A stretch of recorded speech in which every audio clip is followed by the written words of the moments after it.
ജല കായിക വിനോദമായ സർഫിംഗ് പരിശീലനത്തിന് പദ്ധതികളുമായി എത്തിയിരിക്കുകയാണ് സൗദി സർഫിംഗ് ഫെഡറേഷൻ.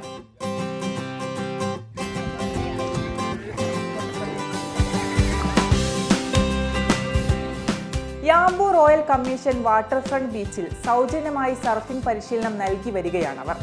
യാംബുവിലെ മലയാളികളും ഈ അവസരം ഏറെ ഉപയോഗപ്പെടുത്തുന്നുണ്ട്.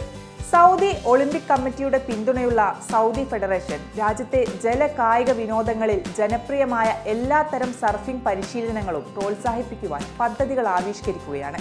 കായിക വിനോദ രംഗങ്ങളിൽ യുവാക്കളെ കൂടുതൽ മികവുറ്റതാക്കി തീർക്കാനും രാജ്യത്തെ കായിക മുന്നേറ്റത്തെ പ്രോത്സാഹിപ്പിക്കുവാനും ലക്ഷ്യമിട്ടാണ് പരിപാടികൾ നടത്തുന്നത്. പൊതുവെ തിരമാലകൾ കുറഞ്ഞ ശാന്തമായ യാംബു റോയൽ കമ്മീഷൻ വാട്ടർഫ്രണ്ട് ബീച്ചിലെ ചെങ്കടൽ തീരങ്ങളിലെ ആഴം കുറഞ്ഞ പ്രത്യേക ഭാഗങ്ങളാണ് ഫെഡറേഷൻ നവാഗതർക്ക് പരിശീലനത്തിനായി തിരഞ്ഞെടുത്തിരിക്കുന്നത്. വെള്ളം കുറച്ചുകൊണ്ടുള്ള പ്രത്യേക പൂളുകൾ ഉണ്ടാക്കിയാണ് കുട്ടികൾക്ക് സർഫിംഗ് പരിശീലനം നൽകുന്നത്. പരിശീലനം ആഗ്രഹിക്കുന്നവർക്ക് ഓൺലൈൻ വഴി മുൻകൂട്ടി രജിസ്റ്റർ ചെയ്യാനാകും. സൗദി സർഫിംഗ് അതോറിറ്റി വെബ്സൈറ്റ് വഴിയോ സ്പോട്ടിൽ നിന്ന് നേരിട്ട് QR കോഡ് സ്കാൻ ചെയ്തോ വ്യക്തിവിവരങ്ങൾ നൽകി രജിസ്റ്റർ ചെയ്യാനാകും. Jeddah, Yanbu, Al Khobar, Jubail, Jeddah, King Abdullah Economic City തുടങ്ങിയ മേഖലകളിലാണ് സൗദി സർഫിംഗ് ഫെഡറേഷൻ പരിശീലന പരിപാടികൾ ഇപ്പോൾ നടത്തിവരുന്നത്.